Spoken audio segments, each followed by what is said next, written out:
अस्सलाम वालेकुम। तो अभी तक हमने देखा कि इनेट इम्यूनिटी क्या होता है, एडाप्टिव इम्यूनिटी क्या होता है, what are differences between adaptive and innate immunity.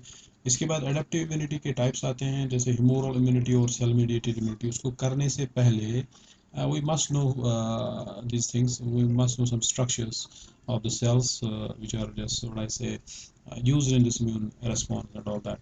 सो उसके बाद अगर हम देखें, सबसे पहली जो सेल है टी सेल है। टी सेल कहाँ से बनती है, कैसे आती है, और ये टी सेल जो है कहाँ से मैच्योर होके आती है, कहाँ पे बनती है, ये सब डिटेल हमें बाद में पढ़ना है। फिलहाल आपको याद रखना है टी सेल है और बी सेल है। टी सेल जो है, टी सेल पे अपना रिसेप्टर होता है जो मैसेज रिसीव करने का काम करता है, उसको हम टी सेल रिसेप्टर बोलते हैं और टी सी आर बोलते हैं। बी सेल पे अपना एक रिसेप्टर होता है अपना, जिसको हम बी सेल रिसेप्टर बोलते हैं या बी सी आर बोलते हैं। उसके बाद ये सेल जो काम करती है, टी सेल या बी सेल, टी सेल के लिए हमारे पास और एक सेल है जिसको हम एपीसी बोलते हैं, एंटीजन प्रेजेंटिंग सेल। मैंने यहाँ पे लिखा हुआ है फुल फॉर्म इसका, antigen presenting cell. Antigen presenting cell का काम क्या है, ये एंटीजन को लाती है।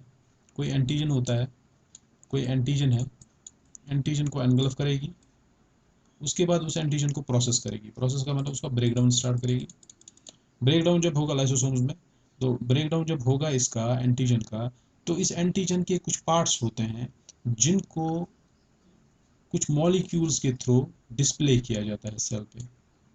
इन मॉलिक्यूल्स को, ये जो रिसेप्टर आपको यहाँ दिखता है, इसको बोलते हैं MHC, major histocompatibility complex. MHC, major histocompatibility complex बोलते हैं इसको, जो यहाँ पे ये सरफेस पे इसको डिस्प्ले करता है इस एंटीजन के पार्टिकल्स को।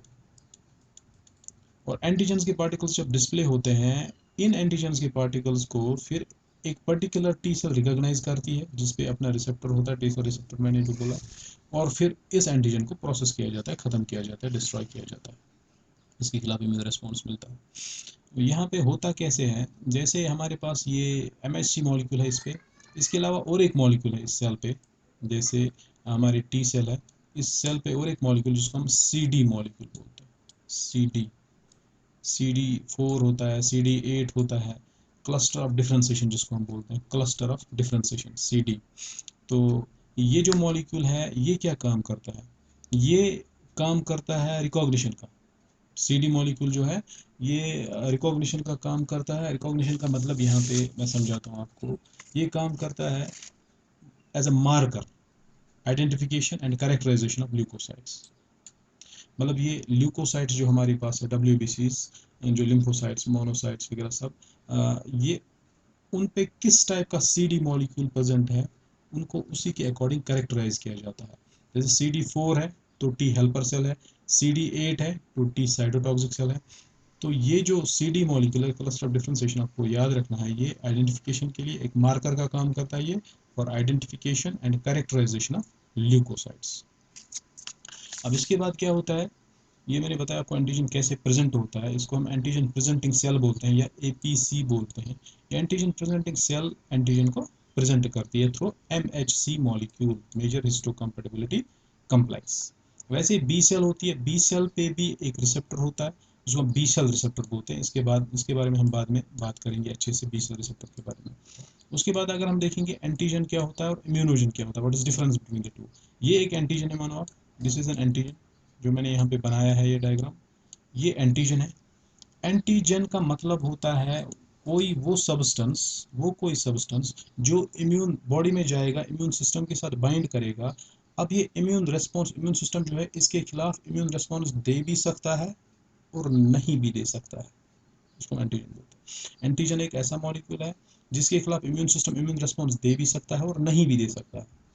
इम्यूनोजन का मतलब होता है वो एंटीजन, इम्यूनोजन वो एंटीजन है जिसके खिलाफ इम्यून सिस्टम इम्यून रिस्पॉन्स देगा, 100% देगा।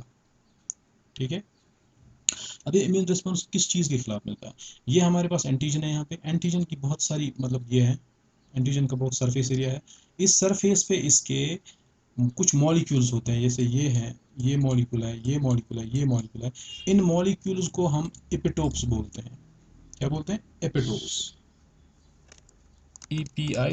EPITOPES, epitopes. और एंटीजेनिक डिटर्मिनेंट्स, ये दो नाम है इसके।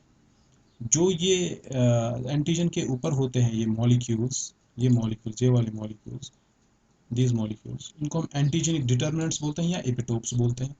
यही मॉलिक्यूल्स रिस्पॉन्सिबल होते हैं एक इम्यून रिस्पॉन्स डेवलप करने के लिए। यही मॉलिक्यूल्स एपिटोप और एंटीजन, पूरा का पूरा एंटीजन, पूरा का पूरा एंटीजन इम्यून रिस्पॉन्स नहीं करवाता। इसमें कुछ पार्ट्स होते हैं, जैसे ये पार्ट, ये पार्ट, ये पार्ट और ये पार्ट, जिनको हम एपिटोप्स बोलते हैं या एंटीजेनिक डिटर्मिनेंट्स बोलते हैं, यही इम्यून रिस्पॉन्स करवाते हैं।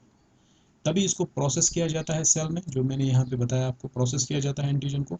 जो इसके एपिटोप्स है वही एपिटोप्स ऊपर इस पे डिस्प्ले किए जाते हैं एमएससी मॉलिक्यूल के थ्रू। फिर उन्हीं एपिटोप्स को रिकॉग्नाइज करता है क्या, T cell.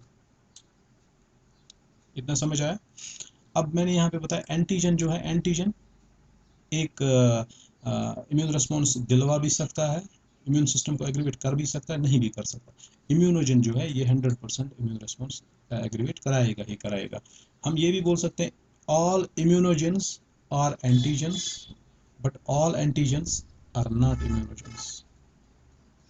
All antigens are not immunogens but all immunogens are antigens. सब के सब इम्यूनोजन जो होते हैं वो एंटीजन होते हैं, मगर सब के सब एंटीजन जो होते हैं वो इम्यूनोजन नहीं हो सकते। उनमें कुछ ऐसे भी होंगे जो इम्यून रिस्पॉन्स दिलवाएंगे, जिनको हम इम्यूनोजन बोलेंगे, और ऐसे भी होंगे जो इम्यून रिस्पॉन्स नहीं दिलवाएंगे। ये अब किस पे डिपेंड करता है कि एंटीजन एक इम्यून रिस्पॉन्स देगा नहीं देगा, कि कौन कंपोजिशन क्या है मॉलिक्यूल की, मॉलिक्यूल का साइज कितना बड़ा है, वो हम बाद में देखेंगे एंटीजन की प्रॉपर्टीज़ में। अभी आपको इतना याद रखना है बस। यहाँ पे मैंने बताया आप लोगों को CD। CD का मतलब क्या है? CD का फुल फॉर्म क्या है? Cluster of differentiation, CL cluster of differentiation. और यहाँ पे मैंने MHC बताया आपको, इसका फुल फॉर्म क्या है? इसका फुल फॉर्म है मेजर हिस्टोकम्पैटिबिलिटी कॉम्प्लेक्स। ये चीज़ें आपको याद रखनी है, रिसेप्टर्स याद रखने हैं, और आपको रिसेप्टर्स के बारे में याद रखना है, एंटीजन के बारे में याद रखना है, APC के बारे में याद रखना है, एंटीजन प्रेजेंटिंग सेल क्या होता है, ये सब चीज़ें आपको याद रखनी है। अब इसके बाद ही हम वो जो बाकी चीज़ें हमारी सेल मीडिएटेड में ह्यूमोरल और दिस सेल मीडिएटेड इम्यूनिटी, जो एडाप्टिव इम्यूनिटी के टाइप्स है, उसको हम अच्छी तरह से अब देख सकते हैं क्या है। Thank you very much.